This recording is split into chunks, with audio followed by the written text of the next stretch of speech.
Alright, bienvenue tout le monde. Épisode 12 de la minute à Max, ça fait aucun sens. La dernière fois, on a rencontré Sim de SBS Brakes, on a parlé de caliper, de freins à disque à l'air. Aujourd'hui, welcome Lorne. Thank you. Lorne de ZF, entre parenthèses Wabco, il ne faut pas le dire trop fort Wabco, mais Lorne de ZF vient nous en jaser avec nous aujourd'hui. Fait que, on va y poser sensiblement des questions sur les fameux calipers, puis on va apprendre on va commencer à en apprendre un peu plus encore, plonger un peu plus creux, deep dive on it. So Lorne, welcome to the podcast. Thank you for accepting the invitation. Thank you for having me, Max. All right. Without further ado, I'm going to jump right into it. Yeah, okay? Let's do it. What's the major maintenance issue that you see on the market, on your side of things? So the major issue I see is there was this perception many moons ago when air disc brakes first came onto the market that they were maintenance free. Maintenance free. Oh my God, that was some of the all the worldly word. Yeah. Yes. And fleets took that for what it was, which was maintenance free. So they never did. At the beginning. All right, and it took a lot of education. It was a new product, and we still consider it a newer product. Mm-hmm. And so it does take a lot of education, a lot of training on what you need to do to maintain your air disc brakes to the maximum performance out there. And so what we see a lot is not doing proper PMs, also not documenting proper PMs. Okay. When customers come to us for warranty, the first thing we do is, did you do the checklist that we at ZF Wabco supply? When did you do it, and whatnot? So it's important that you always maintain your air disc brakes, of course. So at the very base of it, you're looking at the reports of the PM or what the technician done. Exactly. So we always say when you do a wheel off every 6 months, to look at your calipers, make sure there's no grime or grease or sand or salt or whatnot. Make sure there's no cracks in the calipers or the pads, and just do an overall inspection of it. Because everybody, we're living in Quebec.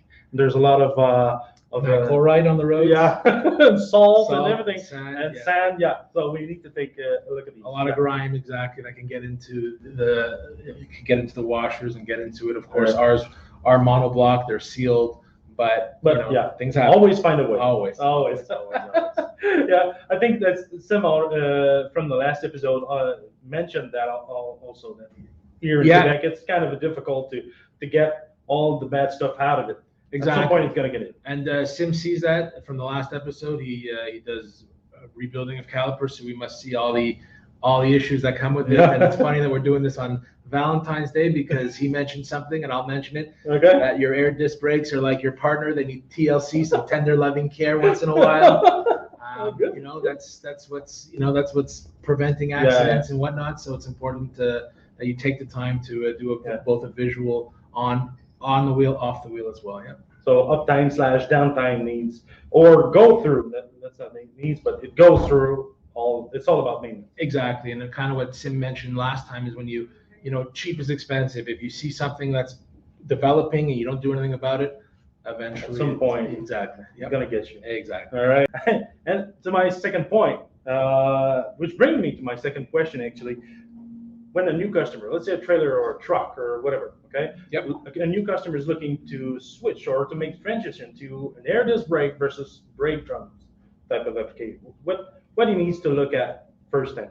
First thing I always ask is, what is your application? Okay. If you are a company that has many trailers and they sit in yards for weeks on end or sometimes even months on end, then perhaps air disc brakes is not the proper product for you in terms of they could seize, absolutely, right? Okay. So if they're not always on the run, for example, or they're sitting for long periods of time, they could seize, and fair enough, you're gonna have to change out your brakes. Okay. Also, where are you using your air disc brakes? Okay. If you're a wood hauler, for example, you're doing lumber in northern Quebec or the mountains of Vancouver, for example, and you're a heavy usage on it, yes, our standard warranty is 5 years, 500,000 miles, so 850,000 kilometers, parts and labor. But if you're a heavy user of it, it's not going to last nowhere near 5 years, 500,000 miles, 850,000 You won't get that much performance out of it. Well, you're a heavy user, so like I mentioned to my customers, you take your Ferrari out, and they're going to say your brakes should last for 70, 80,000 kilometers. But what owner of a Ferrari doesn't drive aggressive on their brakes? So don't come back to the manufacturer 2 or 3 years later when you have half the amount of mileage and saying my brake pads are not didn't working. last, It didn't last. So the first thing that we're going to ask is where are you using your air disc brakes? Have you also done your proper maintenance as well? Because if you do find premature wear, well, you should be reporting that already to either your maintenance manager or the manufacturer. So while purchasing or making a switch, there's a bunch of stuff to look at application, but then again, the maintenance needs to be taken care of. It always comes back to maintenance. Maintenance is what's going to keep your products, regardless of air disc brakes, all of our products at Wabco, which ZF in general, working for as long as they should be lasting. So everybody listen to that. Maintenance is key. Maintenance to performance, uptime. Listen to that. Take notes. For the third question, real quick. What is the biggest disbelief our industry gets about air disc brake? Like, is it worth it? Not worth it? It breaks the same amount of distance. It's the same performance out of it. What's the biggest disbelief we get? So the biggest disbelief we get would be that most customers understand that it stops quicker, but they feel that because they have either enlarged drums, or they feel that regardless of the braking system, they're in the norms of legality. Of safety. Of safety. Yeah, okay. We counter that by saying you do, but you have a peace of mind knowing that regardless of how heavy you're hauling in your trailer, you're going to be able to stop quicker. Also, for customers who don't have to worry about, who perhaps change out their trailers every couple of years, they might not even do an air disc brake change, assuming they're maintaining the warranty, or the maintenance of it, like we talked about. So they're going to save at least a change out of pads, if not calipers. That's also important because of the downtime as well. And also, we didn't even mention this, but if you're going cross-border, there's the UODOT. There's a lot of issues, slacks make sure they're being adjusted properly. And so as soon as they see air disc brakes, they don't bother you in that respect. Well, that's a good point. I think it's a fair point to bring up, because if your fleet or small, medium-sized fleet, or even large fleet doesn't have an extensive PM or a brake maintenance program in place, that's something to look at for. Like, when they're going to see brake drums, they're going to look for slack adjusters. They're going to look for many things while doing air disc brakes. There's not much point to look at. So it's one last thing that US DOT will look at. And even if you are doing proper maintenance on a drum, things happen. Things get out of caliber. Many more parts moving than an air disc brake. Absolutely. In that regard, talking about moving parts, what really differentiates? Let's say the biggest advantage of switching to Wabco ZF products. So we at Wabco ZF, we offer a Maxis air disc brake on the trailer side, on the truck side, and a Max 22T on the trailer side, as well as our Pan series brakes. We are single piston, monoblock. We have 18 moving parts.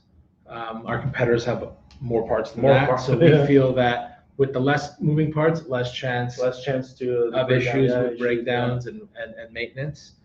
Because it's a single piston, it's a monoblock, so we feel that it is a stronger caliper as well. Single piston also creates even temper wear. So if you did have anything, it's always an even pad, even 100% even wear, 100% output as well. Regardless if it's a double or single piston, we have the same amount of output even with a single piston. It is lighter as well than some of our competitors out there, which could be a good factor for fleets that is cautious on weight. Depending what you're running as well. And again, if you're cautious on weight and you are running heavy loads, all the more reason to have air disc brakes. Good point. Good point. All right, that's it, friend. I hope that everything was useful, information-wise, and really, Lorne, thank you for joining me. My pleasure. Absolutely. And I hope everyone out there learned from it. And if you have any questions, reach out to Max and I'll get it to you. And I think it's also important, the last thing I'm going to say is, yes, I represent Wabco ZF, but from a father, I have young kids, and this is the wave of the future. This is newer technology. We mentioned it stops quicker. So regardless of what products, air disc brakes you put on, me as a sales rep would rather just see a fleet with air disc brakes. Fair enough. I got two kids also. Feel safer on the road. So everybody, thank you for being there. Merci d'avoir écouté cet épisode-là. Puis l'épisode 13 bientôt. Merci beaucoup.